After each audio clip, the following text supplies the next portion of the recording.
करून येतो दरवर्षी या इथल्या नामसप्ताहाला येत असतो। या सप्त्यामध्ये मी दरवर्षी कीर्तन आणि प्रवचन रूपे सेवा करत असतो। ही परंपरा लालजी रंगोजी महाराज यांच्यापासून चालत आलेली आहे।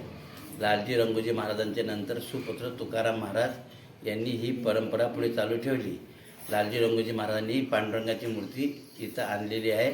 त्यांनी गावातल्या लोकांना सांगितलं आम्हाला पंढरीला जायचं, पंढरीचा पांडुरंग आपल्या गावी आणायचा अशी त्यांनी इच्छा केली। तो पंढरपूरचा पांडुरंग परमात्मा त्यांनी इथं आणलेला आहे। त्याची परंपरा ती तुकाराम महाराजांनी चालवली। तुकाराम महाराजांनंतर या ठिकाणी म्हणजे नामदेव महाराज, त्यांचे चिरंजीव नामदेव महाराज यांनी काही दिवस चालवली 5-7 वर्ष। त्यानंतर विठ्ठल महाराज नाचनखेडकर यांनी ही परंपरा चालवली। त्याच्यानंतर ते विठ्ठल महाराज नाचनखेडकर बरेच दिवस परंपरा झाल्यानंतर त्याच्यानंतर मग ते थकले असताना त्यांनी मला सांगितलं की बाबा आता मी काही येत नाही, तर आता ही काल्याचं कीर्तन या दिंडीचं कीर्तन तू करायचं आणि सांभाळायची परंपरा। ते आजपर्यंत मी 1984 पासून आता 2026 पर्यंत मी चालवतो। पांडुरंगाला असंच म्हणतो की बाबा माझ्यापासून अशी सेवा अजून 10-5 वर्ष घडू दे, तुझी सेवा अशी इच्छा त्या पांडुरंगाची व्यक्त करतो। बोला आमचे पंजोबा लालू रंगू पाटील यांचा वारसा, त्यांचे पुत्र तुकाराम लालू पाटील यांनी हा वारसा चालवलेला आहे आजपर्यंत। त्याच्यानंतर त्यांचे पुत्र नामदेव तुकाराम पाटील यांनी हा वारसा चालवला।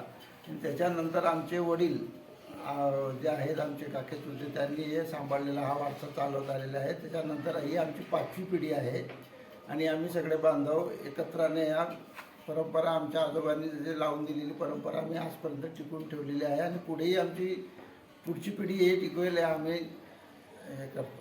स्टडीचा आता बोला। आमचा विवडे खुर्द येथील श्री विठ्ठल मंदिर येथील अखंड हरिनाम संकीर्तन सप्ताह सोहळा आमचा 8 दिवसाचा असतो आणि हा सप्ताह आमचा चालू झालेला आहे 4/2/2026 पासून। ते आमचे इथले जे गादीपती महाराज आहेत ते पांडुरंग महाराज आहेत आणि महाराज रोज ज्ञानेश्वरी दुपारी 4 ते 5 वाजेपर्यंत ज्ञानेश्वरीचं पारायण करतात, प्रवचन होते आणि नंतर संध्याकाळी 5 ते 7 पर्यंत हरिपाठ चालतो आणि नंतर 8 ते 10 कीर्तन चालते।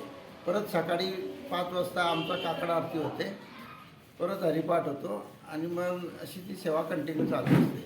आणि यामध्ये 4 तारखेला आमचे पहिले जे ओपनिंग होते त्या ओपनिंगला आमचे गोपाळ महाराज आमच्या कुठच्या गावातले आहे त्यांचं कीर्तन 8 ते 10 रात्री झालेलं। त्याच्यानंतर 5 तारखेला गुरुवार रोजी श्री हरिभक्त पारायण श्री सुनील महाराज बेटावतकर यांचं कीर्तनचा सोहळा होता। त्याच्यानंतर 6 तारखेला शुक्रवार हरिभक्त पारायण जगदीश महाराज जळगावकर यांचं कीर्तन होतं।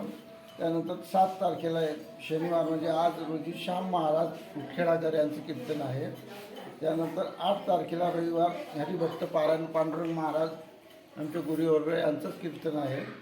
आणि नंतर 9/2/26 रोजी सोमवार डॉक्टर विनीत महाराज आडगाव बुऱ्हाणपूरचे आहेत त्यांचं कीर्तन होणार आहे। आणि 10 तारखेला हरिभक्त पारायण योगेश महाराज पाडळशेकर त्यांचं कीर्तन होणार आहे। आणि राहिलं ते 11/2/26 बुधवार त्या दिवशी काल्याचं कीर्तन आहे आमचे गुरुवर्ग पांडुरंग महाराज यांचा असेल।